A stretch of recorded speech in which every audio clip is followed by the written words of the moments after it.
Hogstye.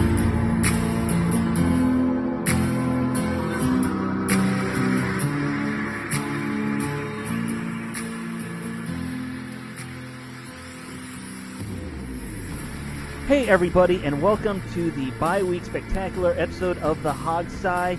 It wouldn't be a bye-week show for us if we didn't get at least one good guest on the show. And I'm excited this week because this week we got one of my favorite radio hosts, Chris Russell. He's been with 106.7 The Fan, was with 980 for a little while, but we won't talk about that. Focus on his 106.7 time. Sometimes a beat writer, sometimes a guest for all the shows, sometimes a radio host. Chris, you're kind of the utility man.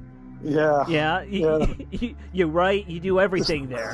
Six man off the bench, pinch hitter in the seventh inning, backup quarterback, although I don't get all the accolades that a backup quarterback usually gets, except here in Washington, where we pretty much treat the backup quarterback worse than the starting quarterback. You guys should do a I love Sonny, I love Billy thing with I love Chris, I love Chad or something.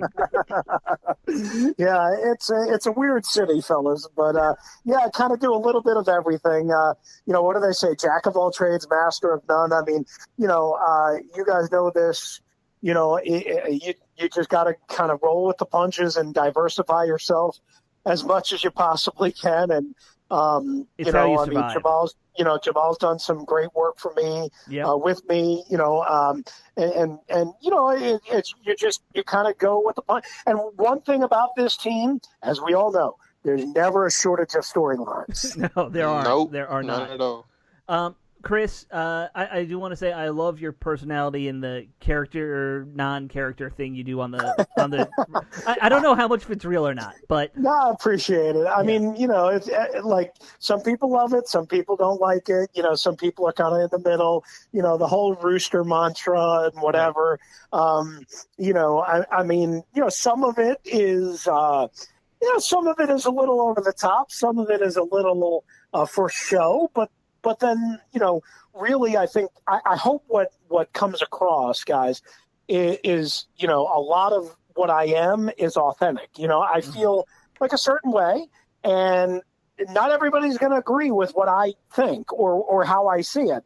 I would always remind people that, most of the time I'm right. So, I may not be right away, but I eventually get proven to be right. You're eventually right, yeah. All right, Chris, why don't we get into confidence? Yes. Steve is very much like you in that you're I'm always right. I was about to say, there's somebody on this show who does the same exact thing. I wasn't going to put anybody out there under the bus. It's just waiting for people to come around to my way of thinking. That's all. Yeah. Okay, let's get into the team, Washington football team. First, I want to just kind of get a broad your thoughts on the first half of the season, and then we'll kind of drill down into the whole, what they did these first 7 weeks. Yeah, I mean, listen, look, at 2-5, I mean, you could make an argument that they could be 3-4. I don't know if you could make an argument that they could be 4-3, right? I mean, they probably should be 3-4. That's probably what their DNA would reveal if we did a DNA test. But they are 2-5, and you are what you are. So the number one thing for me that jumps out after the most chaotic offseason, whatever that was, there was no offseason, was when you win week one and you do it the way you do against a division opponent. And you kind of get that monkey off your back, and Dwayne makes the halftime speech, and he plays fairly okay in the second half. You don't expect it to crumble as quickly as it did. I don't think really any of us expected it to crumble as quick as it did after that week one win, but it does. And that was the weird part is, for me, that was just one thing, right? I mean, when you combine the entire offseason and then Ron Rivera's cancer and and just all the football things and Adrian Peterson's release, there's been so many things that you can't keep track of how many big things there have been. And yet here I find myself, again, looking back and 1-0 in the division, comeback win. Honestly, if you would have told me, hey, they'd be 2-5 and they wouldn't win another game until their final game before the bye. Oh, by the way, against an equally bad Dallas Cowboy team, I would have said, you're kidding me. But here we are, fellas, and you are what you are, and they're not good enough. We all know that. Are they getting better? Yeah, I think they're getting better. How long will it take for them to be really good? I think it's going to take some time. Well, let's start with the obvious here, Chris. Dwayne Haskins' water under the bridge now. I think the real more relevant question is Kyle Allen going to be the guy going forward? And a lot of this is draft dependent, I realize, but how much does Ron Rivera really like this guy? And is there a chance that this is going to be the Kyle Allen show going forward, not just as a stopgap for this year? Well, yeah, I think Scott Turner probably has more affection towards Kyle Allen than maybe Ron Rivera does, but I think Ron Rivera admires and knows and trusts and has belief in Kyle Allen that he can run this offense more efficiently, certainly than Dwayne Haskins. Now, I think they all realize that there's a shelf life here, right? And we don't know, it's always like with Ryan Fitzpatrick. Ryan Fitzpatrick can come in wherever he's been, and he's been to a million different towns, and he can look really, really good for a little while, right? And that's exactly what Kyle Allen did last year. Started off 4-0, 7 touchdowns, no picks, 105 quarterback rating or whatever it was, and looked like, oh my God, what is this? And then he was, I don't want to say complete crap after that, but I mean, he really struggled after that as injuries piled up, as attrition piled up, lack of weapons. The offensive line was brutal around him, took too many sacks, turned the ball over. So the question for me becomes, fellas, now that we're 2.5 games into this, right? And he's significantly improved them in general on offense, but specifically on third down, which is the biggest increase.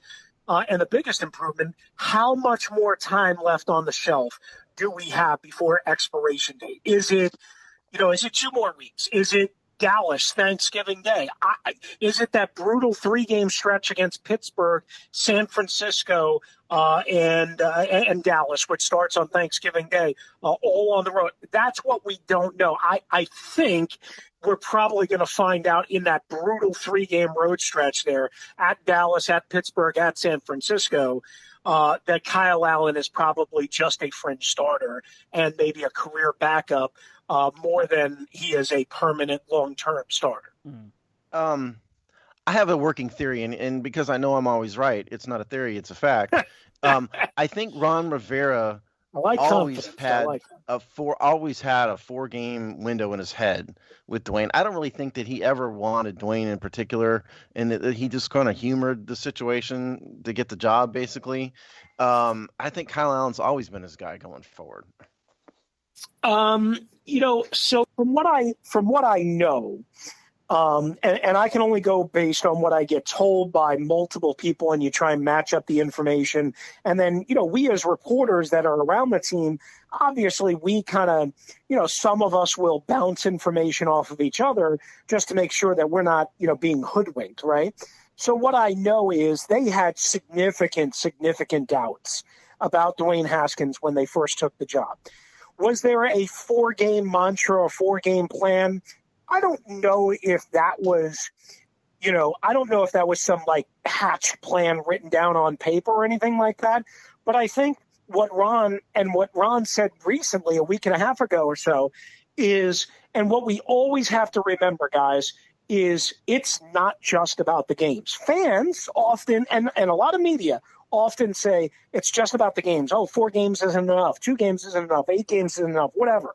It's about, and I always said this all off season long, and I said it during camp, and I said, when Dwayne became an Instagram model, it doesn't matter what he does on IG. It doesn't even matter what he does, in camp.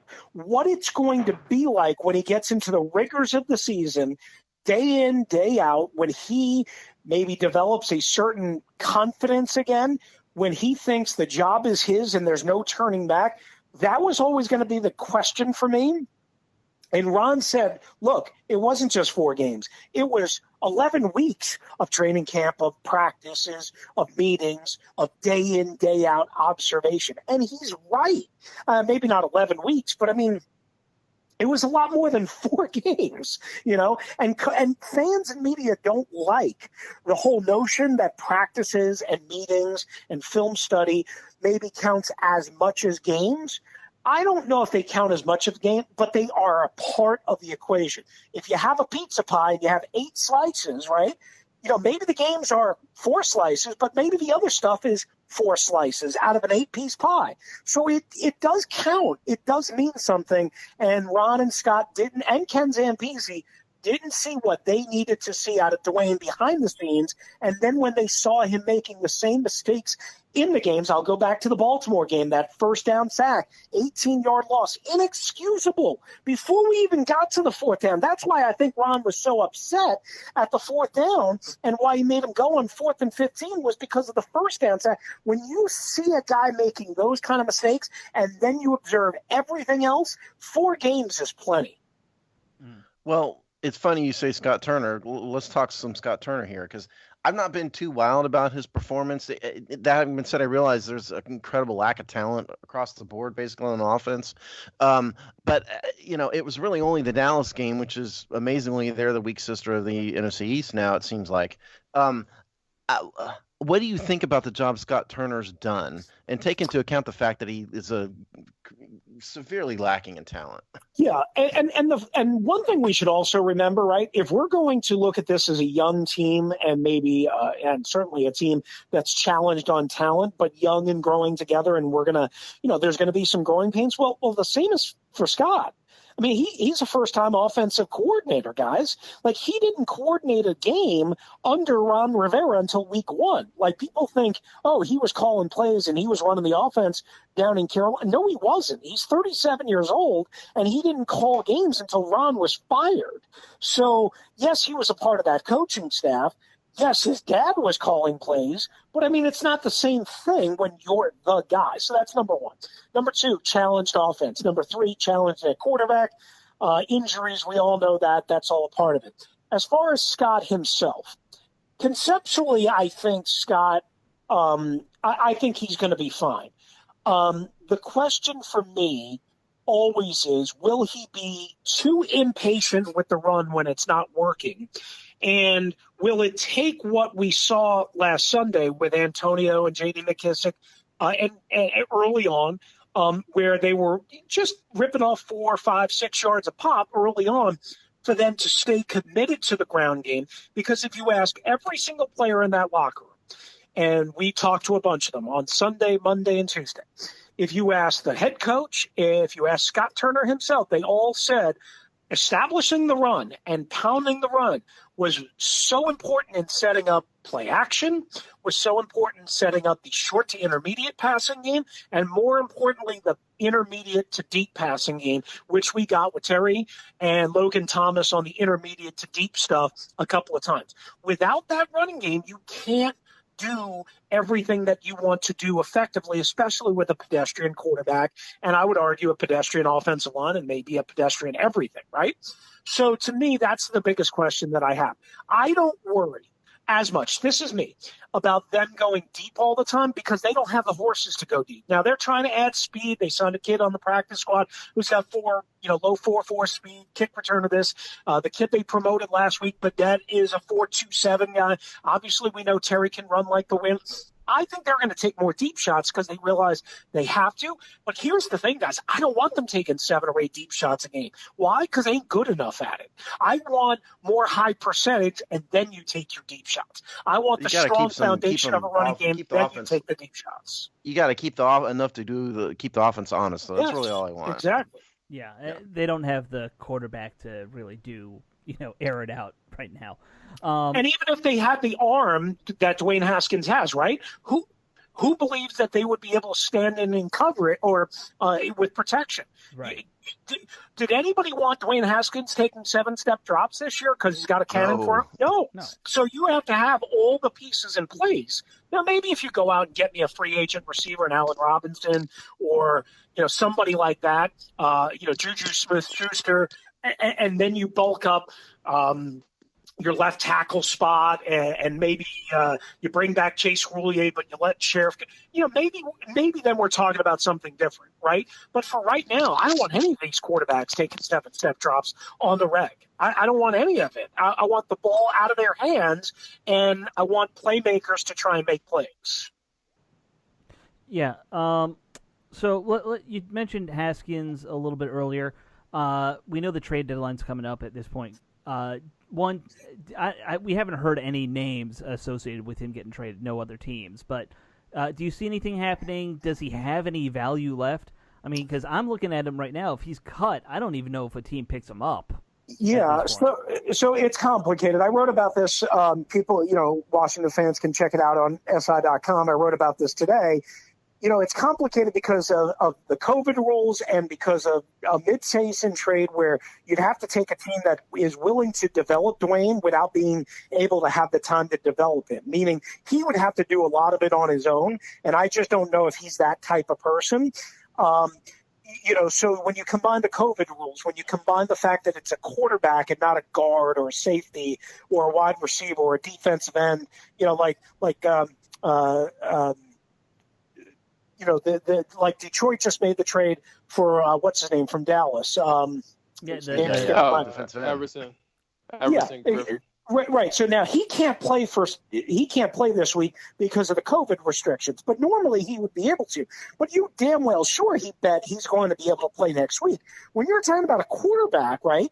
You're talking about Everson Griffin. If you're talking about a quarterback, Dwayne is, in my opinion, absolutely off the table for any acquiring team until late November at the earliest? I mean, unless we're going to Mark Sanchez it like Jay Gruden and Bruce Allen stupidly tried to do a couple of years ago when they had two quarterbacks in the entire building all year, which was the dumbest and most absurd thing I've ever heard of in my life. So unless you're willing to do that, which I guess you could do, I don't see a team willing to develop Dwayne, deal with the COVID, pay the compensation. What does Washington want? I don't know specifically, but here's what I know. Josh Rosen got a late second-round pick a year after he was drafted, and he was traded by a team that traded a third and a fifth plus their 15th overall to move up to 10 to get Josh Rosen, and then they dumped him in the trash a year later. So to me, if he got a late second-round pick, Dwayne is probably in that, I don't know, late third-round area, mid-third-round area, early fourth-round area, right, somewhere in that range, maybe a conditional third, somewhere in that range. So now you have to find that. And then on top of that, guys, you have to find this, and that is if they trade him, Washington is going to sit on about $4.5 million worth of dead cap money, assuming that the acquiring team picks up his guaranteed salary for 2021 and 22, which they should. But if they choose not to, for whatever reason, and Washington is so desperate to make the trade, then Washington might have to take on a portion of that, like they did or like Tampa did when I think it was Tanar Jackson got traded here a couple of years ago, right? So Washington is going to be on the hook for a minimum of $4.5 million in dead cap money if they trade him.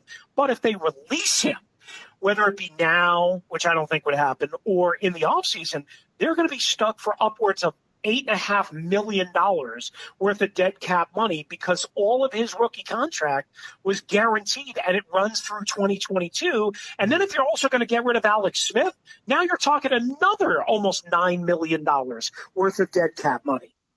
Yeah, well, it's a lot. It's a lot. So let me ask you just. I was gonna say, let me ask you one question since we're on Dwayne. I know we're on the trade deadline discussions, but what are the next steps for him? Because what you're saying in terms of the likelihood and the reasons why trading him is going to be hard. What is the next steps for him personally, based on what you know, what you understand of the situation, based on what you know about Haskins? What is his next steps? Jamal, I think what they want to see him do is, because I don't think they can trade him. So what he needs to do is show them, if there's a list of 10 boxes, right? And next to those 10 boxes are the things that he needs to do to improve. everything that he can control, showing up at 6:30 in the morning, not leaving until 6 o'clock at night, being attentive in the film room, working after practice with Tony Brown or whoever, or the 15th string tight end, whatever you've got to do that you can control, helping Kyle Allen and Alex Smith in the game plan, in the studying of the opponent, maybe jumping ahead and, breaking something down on Monday night as opposed to waiting until Tuesday. All the things that Dwayne can control is what I think they want to see before they give him an opportunity again, if that opportunity ever comes. And I don't know if it ever will. I mean, I think if both sides had their choice, they probably file for divorce or an amicable separation and go their own merry way. Maybe he winds up in Pittsburgh where, Ben Roethlisberger's obviously up there. That's a developmental organization. Some people are clamoring there. Who knows? But the point of the matter is, Dwayne needs to control what Dwayne needs to control in order to get a shot again, unless Washington has no other choice, meaning Kyle Allen gets injured and he's out for several weeks, and then you have Alex as your starter, and then presumably Dwayne. But here's the other thing, guys. I don't even know if Dwayne, I think he would, but I can't say 100% for certain. If Kyle Allen went out against the Giants and he was going to miss a couple of weeks, if Dwayne would automatically be the number 2 quarterback. I think he would, but I don't know if he automatically would. I mean, he might be so far in the Chateau Bow Wow that Stephen Montez, not Montez Sweat, gets promoted to the 53. I don't know for sure. I don't want to be reckless, but that is just one thing I've been thinking about and wondering about. And I haven't asked that question to anybody yet because I wanted to think about it more, but I'll throw it out to you guys. Is there a possibility? It's small, but I think if they don't see what they need to see and want to see out of Dwayne, if this didn't wake him up, then yeah, I think that's a possibility. It's hard to know about Montez because we haven't seen him at all. I mean, I watched his college film, liked what he did in college, but it's a whole different world. And I think it's hard for, you guys in the real media and those of us in the fringe media to really know anything about how he's developing or not developing. Yeah, we don't because we don't spend any time on him, and nor should we, quite honestly. Right. No.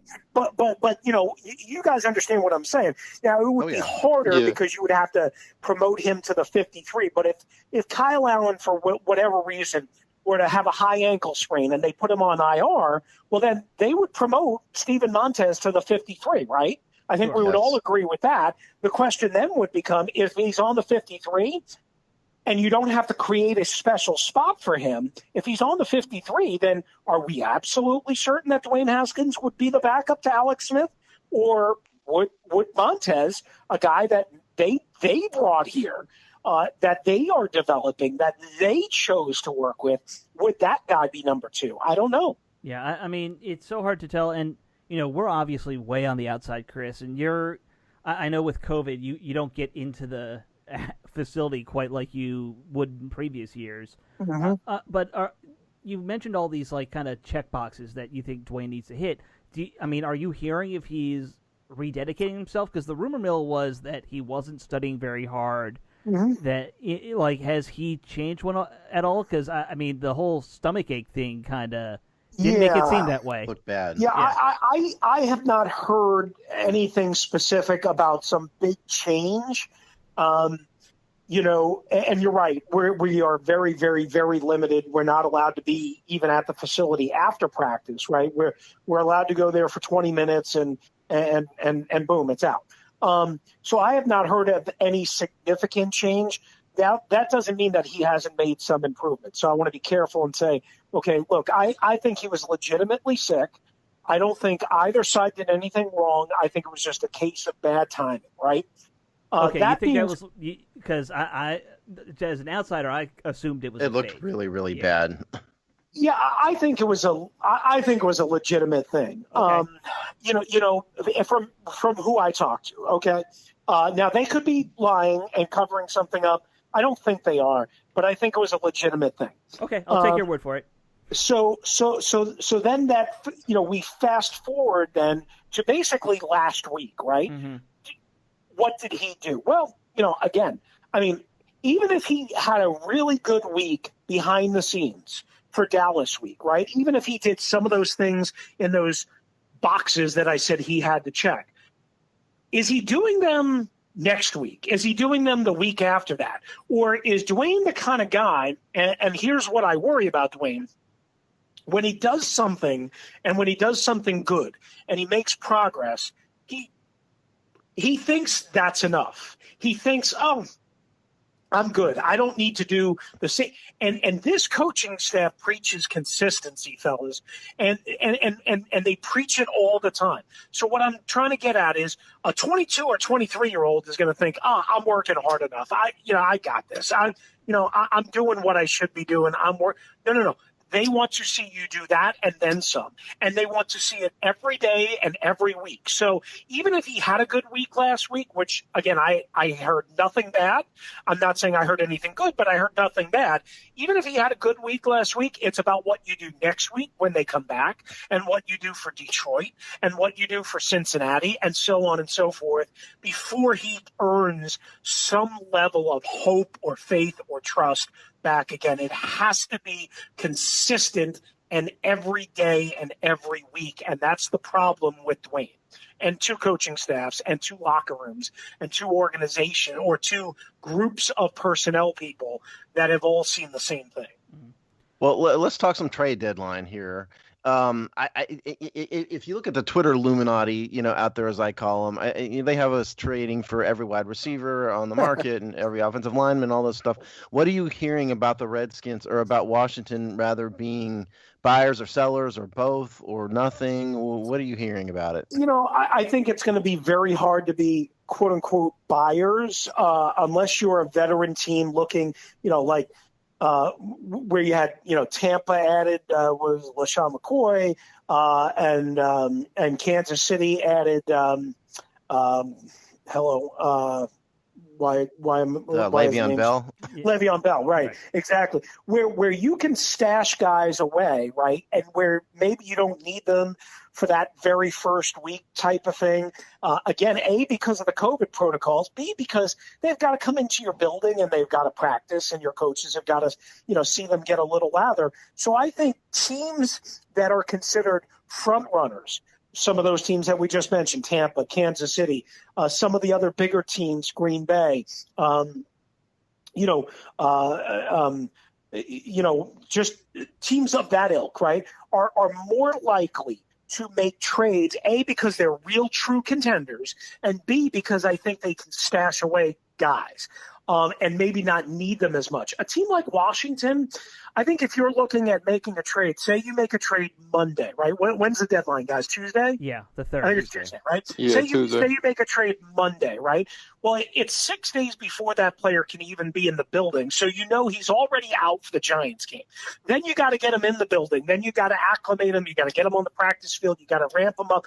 You hope that he's ready for the Detroit game. So the question for me is if they're going to go out and add a splash acquisition, which I haven't heard that they are, and I would be disappointed if they do, quite honestly, especially if we're surrendering draft assets, which I think you would be. To me, I would be surprised if they are big-time buyers. You look back a couple of years ago, Clinton Dix, what did that get you? I mean, it got you bad secondary play, bad safety play, and it cost you, what, a 4th-round pick, right, for a rental. So to me, I had no problem with Ron saying, I want to win division games, I want to win games, as long as they did it right, and that meant not going for broke at the trade deadline. Now, if you want to talk about trading guys off, I certainly think it would have been much more likely if they would have lost on Sunday. They didn't. So now they're at 2-5. Do I expect Ryan Kerrigan to go? No, I don't. Why? Because A, Kerrigan makes a pretty decent chunk of change, and a team would have to take on that salary. B, I think they like him in the role that they have him, and they know what kind of a great leader he is, especially now with Landon Collins down. They want to keep that leadership. Do I think it's possible that a Ryan Anderson gets traded? Hell yeah. Why? Because he's on an expiring contract. He makes no money, and they don't have the same sense of loyalty and admiration for a guy like Ryan Anderson as they do for Ryan Kerrigan. Well, it's funny you brought up Kerrigan because I think part of it has to be that the owner likes Ryan Kerrigan too. So, obviously the ownership has gone through a bunch of turmoil here, but what is the culture in the building like now that they have Jason Wright and Julie Donaldson in there as compared to the last group of disasters that we had? Yeah, I mean, from what I understand in talking to a couple of people, the vision that Jason has of running business and marketing and day-to-day operations, making sure everybody is doing their job, making sure everybody is valued and appreciated, kind of runs, parallel lines, if not in concert, with what Ron Rivera kind of views things and people like, right? I mean, we know Ron is about, equal opportunity and about being, providing fair opportunity to women and different ethnic backgrounds and all that. And if you bust your ass, you're going to get rewarded or you're going to get noticed. So I think the culture in general, from what I understand, without being in the building because of this COVID stuff, really at all, we're not allowed in there at all.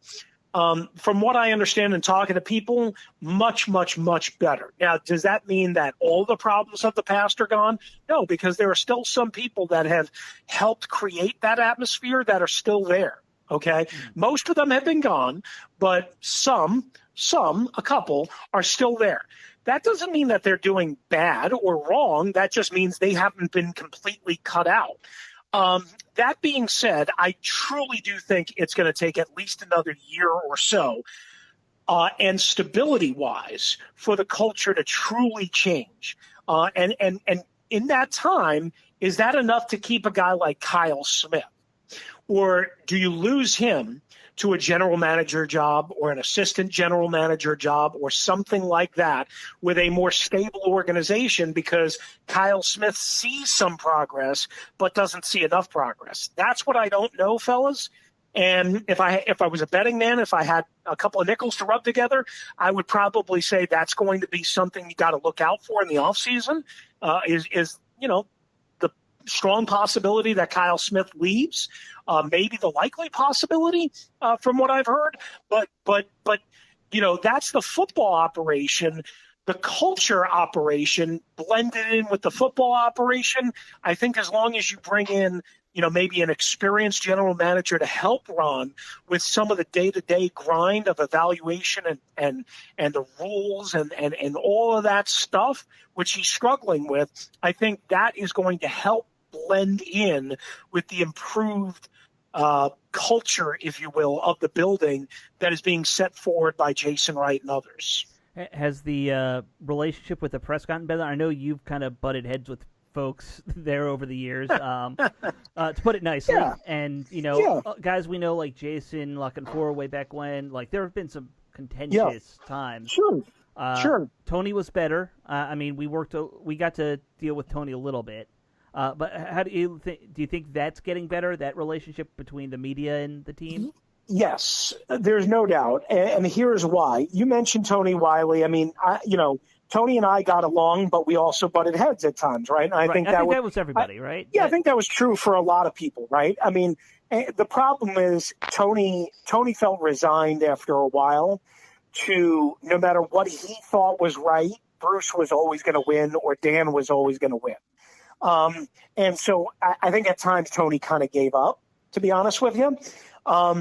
With Sean D. Barbieri, I always screw up his name, with Jesse Johnson and with Charlie Muley, the three of those guys have done, I think, for three relatively young, people in the industry, I think they've done a pretty amazing job balancing a really, really, really tricky situation. And yes, it helps to have human beings, real live, caring human beings like Ron Rivera and Jason Wright, as opposed to Bruce Allen.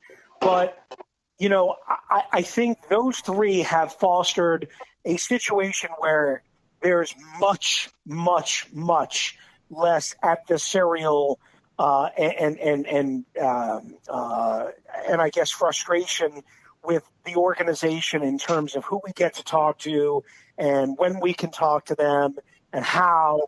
Now, that doesn't mean we get everything. We should point that out, right? Sure. Doesn't mean we get everything. But but I think they have done a really good job of understanding what we need to serve the fans and their fans, right? And I think they balance that very well. So yeah, I would say overall, it's multi-pronged, but absolutely there is much less vitriol than certainly there was really at any point in the Bruce Allen era. Chris, outside of maybe like 2010 and 2011, when everybody thought Bruce was a good guy, the honeymoon phase, yeah. And I kept saying, look, way back when you mentioned 980, when I was in that building for 5 years, almost every day, guys, I kept saying on the radio over and over again, Bruce Allen was a lot more involved in football operations than people thought he was, and people kept telling me I was bitter, and people kept telling me I was just saying stuff to make it up. I would see him going into Mike Shanahan's office constantly. I would see him. I would talk to him. I would witness him in conversation talking about football personnel constantly. So, I'm not saying, again, Jason Wright, I don't think is doing any of that. I truly believe Ron needs help at general manager. I absolutely believe that. And I won't back down from that. But I do think there's a good separation of, if you will, church and state between business and football operations, even though Jason Wright himself played at this level for 7 years. Yeah, I would trust Jason Wright to make some football decisions more than Bruce Allen off the bat. Correct. Chris, I know we've kept you way longer than we said we would, so I don't want to take up much more of your time.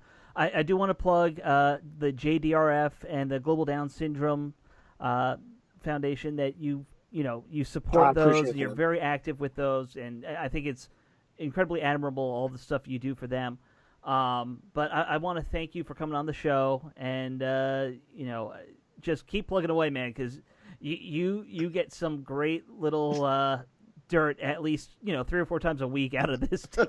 It seems. I appreciate you guys. Thank you for having me, and thank you for the kind words. Chris is a hard worker. Yeah, you're probably the hardest working guy. Everyone I've sat down and had a couple beers with Rick Snyder. He's always saying how much you're like the hardest working guy he knows in the building. I appreciate that. You guys are very kind, and I appreciate you, and I respect you guys, and thank you for having me. And I look, I've made my share of mistakes, and I've learned a lot, covering this team over the last 12 years. And here's what I would say, right? And the same goes true for Dwayne Haskins and anybody, and for you guys. And, we can all do better, right? If we just keep, if we keep learning, and if we keep trying to do the right thing and truly trying to do the right thing, instead of thinking what we think is always right.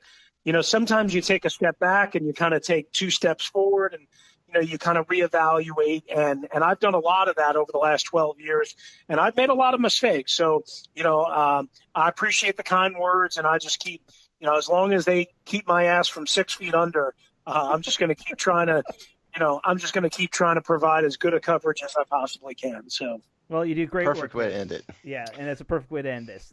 Thank you, guys. Thanks so much for your time, Chris. I appreciate you. Right. Appreciate you, Chris. Bye. Thank you, guys. All right. Guys, Chris was a lot of fun to talk to there. Jamal, I feel jealous that you get to have insider conversations with him on a regular basis since you for another couple of days at least. Yeah. Well, look, don't prop it up like that. We talk, but it's just he's a. I put it this way: Chris is a guy where it's like a lot of everybody, all of us have been in the Redskins, or formerly known as the Redskins, now Washington football team Twitter realm. We know how people feel about Chris, and we'll say this: he's far from the perception that people have of him. They take things a little bit too personally, but if you know Chris, and obviously off of this conversation and the type of person that you know him to be, Alex and Steve, he's far from that very nice guy person that people perceive him to be. Yeah, he's a cool guy. So the conversations that we have is pretty cool, man, and it's always a pleasure talking to him. Yeah, I don't think people realize how much of what he does is radio persona. Being he's a little bit of a shock jock. He's doing his job. Yeah. Yeah, and he's very good at high it. level. Exactly. See, exactly me right. being a jerk on the air is just who I am. It's just not. I'm not playing a character. I just really am a jerk. You actually tone it down for the show. I kind of do. Alex knows I do tone it down for the show, to be perfectly honest. Yeah. If I only said what I really thought about our commenters, you'd really, get us in a lot of trouble. Yeah. Well, look, Steve does his best too. So I think that everybody doing their best is what makes this show great. It really is. All right, guys. We talked about it a little with Chris, and I want to before we wrap up the show because it's a bye week, so we're making it a little longer. Bye week spectacular. Yes.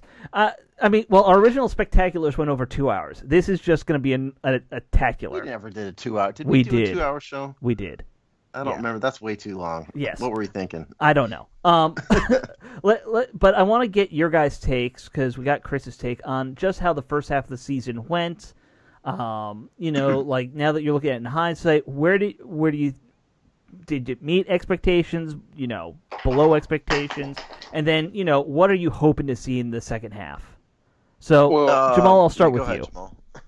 Well, let me tell you how the first half went, man. It all sucked. It was terrible. There's nothing around it, just we're moving on. But no, seriously, the first half of the season was interesting. I felt like it told, I wouldn't say two different stories, but like there was a high and then there like the immediate lows, like it smacks you in the face. Because you saw what made this team, like where the strength of this team was and where the potential lied. However, you knew that they didn't fully tap into it just yet. And I'm speaking on the defense, obviously. You saw the good things that the defensive line had, but then you see the holes that the defense had as well. And from my perspective, I can't speak on everybody else, but from my perspective, it's like, okay, well, the linebackers, they're there, they have some pieces, but it's not fully there yet. Then you look at the secondary. Okay, well, they have some pieces, but the safety position ends up being one of the worst spots. Like, think about it. We don't even talk about Ronald Darby like that anymore. The first week of the season, or the first 2 weeks of the season, you had Ronald Darby in your mouth the entire time when you're talking about people who were not, or who were always getting recognized as poor play or something like that, or having a play made on him. He's not in that conversation anymore. Like, he's not a public figure in terms of the fan base and or the GOAT. I guess that's what people call it, like in the traditional sense. He's not the GOAT anymore. Not the greatest of all time GOAT, the other GOAT. Yes. Yeah, exactly. The traditional sense of the term. He's not in that discussion anymore. It's all safety. It's all Troy Apke. It's all Landon Collins. So when you talk about the defense, you say, okay, well, we see how good this defense can be. And the best unit is performing as great as it should be. Obviously with the addition of Chase Young. And then Montez Sweat has ballooned in terms of his production. Something that I didn't see coming, and I told you guys last week, like, I had to give him credit because I was wrong on him I was wrong on him going into the season, and it's impossible for me to just sit here and say, all right. Like, it's impossible for me to say that. So with that being said, I feel like you're looking at the holes on the defense and you're like, we're almost there, but we're not there yet. It's a very good unit, but we're not there yet. So the defense is the bright spot of this team, and then the offense is obviously, without me taking all the time, the offense is the question mark that still remains, because you're not, like, it's so poor, but you don't know what you're going to get just yet, because Scott Turner is still growing. Kyle Allen is approaching his second full game, but third game of the year. And you just don't know what you're getting yet, because these are the guys that they wanted on the offense. And then you're getting an offensive line who surprisingly played really well against the Cowboys. Now the defense that they played against was bad, but the unit that Washington put out there is the part where you're guys, okay, well, I like what they did. Can they continue to look this way moving on? Because if that's the case, then you may have something going for you that we didn't see for the first 6 weeks of the season. Yes. Look, I refuse to give this team too much credit for beating up on just an atrociously awful Dallas Cowboys. Oh, yeah, you know how I feel. Yeah. Yeah, I mean, look, the offense put out just garbage and direct for 4.5 weeks basically. Right. They had one right. good half against the Eagles. They were terrible in the next 4 weeks, and it's not all just Dwayne Haskins' fault. All the things we've been talking about, the wide receiver group, the offensive line, the running back. They had the worst running game in football. Okay, they've improved a little bit because of the Dallas game, but I refuse to overreact and say, okay, all of a sudden they're on the right path, and we're going to end up 8-8 and this and that. This was a bad team. It still is a bad team. What they proved on the good side is that they do have the ability to take advantage of another bad team. So that's a good thing. The offense, I think it just needs tons of help across the board. And by the way, I've got a piece that's coming out today, meaning the day you're hearing this, about my midseason grades and whatnot. So look for that. But defensively, obviously they're better, farther along the offense. But don't never forget, this defense gave up 30 points for 4 weeks in a row. And I don't care about the turnovers. Yeah. The bottom line is they gave up more than 30 points 4 weeks in a row. This is not a good defense. It's not as bad as the offense, and there's potential. And Jamal, I'm glad that you mentioned Ronald Darby because he's been surprisingly good, I think. We see Chase Young has been okay, in terms of his expectations. I don't think he's exceeded expectations, but he hasn't, he's not underperformed either. He's sort of about maybe what we expected. Stats-wise, not there, but he's making a big impact. He's doing a lot of the non-stat stuff. Yeah, right. His impact is not showing up in the stats, but I don't think he's blown us away either necessarily. No. This defense needs help. The offense, it wasn't a good first half, and I just can't overreact to the Dallas game. I'm sorry. That's my thought. And I understand that. So. I think for me, the season still does come down to the whole Haskins saga in that first half, because we spent all offseason seeing nothing but good stuff coming from his camp about how hard he was practicing, how he lost weight, all that stuff, and then he gets in the games and he looks, totally flummoxed, which, I think that might be one of the biggest heartbreaks as a Redskins or Washington fan that I've had in a while. I still don't think he got a good shot, though. I don't think he did either. We just heard from Chris Russell, but I just don't think he got a good shot here. I get that, but at the same time, I thought he would perform better with the shot he did get. I think that goes both ways there. I agree. Yeah. It's unfortunate. Yeah. I'll let you finish, but yeah, I agree with you. It was unfortunate. Yeah. Now, the one thing I will say, looking forward, because I'm not a look-back guy. I'm always a look-forward guy. This season is, in some weird ways, reminding me a lot of something that happened about 20 years ago when Marty Schottenheimer came along and coached this team. And the team looked terrible the first, 5-6 games, where he had Jeff George, which was Dan Snyder's hand-picked quarterback, who was this big-armed Dumbo who, couldn't hit the broadside of a barn, but, he could hit a barn from a mile away, maybe. And Haskins is kind of that same model of quarterback. He's got a cannon for an arm. It's not very accurate. And so there's some parallels there. And then Marty came along. He switched to who? Tony Banks, who hadn't done anything, was, similarly not a strong-arm quarterback, but a good game manager. And I think we're kind of seeing Ron is doing the same thing in some respects there. Totally different style offense. Marty ran the ball 1,000 times a day, But I'm wondering if we'll see, as the defense gets used to this system, as the offensive philosophy kind of gets settled in, if we do see a better second half than we did in the first half. I don't know, man. I'm not saying 8-8, but they're about to hit a real gauntlet. Sure. mean, Chris mentioned that, you've got the Seahawks, Pittsburgh, and who's the other one? Who's Niners. the other one? Niners. Yeah, thank you. Yeah. They've got some serious games, and but they have 5 winnable games left. But here's the thing. What Steve said. You mentioned the gauntlet coming up, but ask yourself, what is coming up right before the gauntlet? In order. You have the Giants, you have Cincinnati, then you have Dallas, and then Detroit. I'm sorry. So Detroit is actually in between there. So either way, but those four are there. Teams. Yeah, those are your 4 teams. You have that before you hit the gauntlet. You're not, and this is what makes things crazy because it's not just about that one win against Dallas. It's literally about what Steve said. We know that they have the potential to beat on teams that are just as bad as them, if not worse. And that is what gives them that opportunity in a terrible NFC East to, I'm not creating that this is about to be a playoff run that's going to change things for the better type deal. That's not what I'm doing here. I'm being realistic when I say like this, regardless of how we feel about where the team is, I don't think the team is really good. But they can't help but play anybody that's in front of them.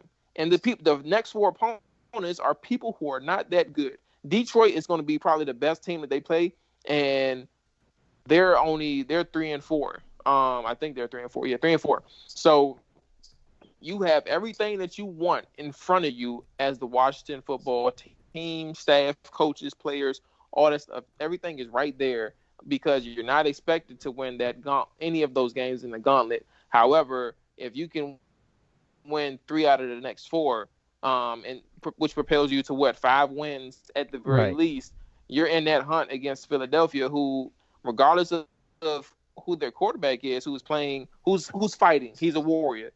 They aren't that good of a team themselves. So you're going to be in the thick of things in the NFC East. The Cowboys are out of it. It's going to come down to the Giants and Eagles. Who are you banking on when it's all said and done? I think that the Eagles are going to be there, and the Giants are going to struggle more than them. So I just feel like they're going to be there within the division. It doesn't matter if they're good or not. It just happens to be the worst division in the NFL. My point is really, in the end, we have 9 games left. If we come out of that 4-5 after the start they had, I would say that's showing improvement in the second half of the season. I don't know. I mean, I don't have faith that they're a better team than the Lions or the Bengals.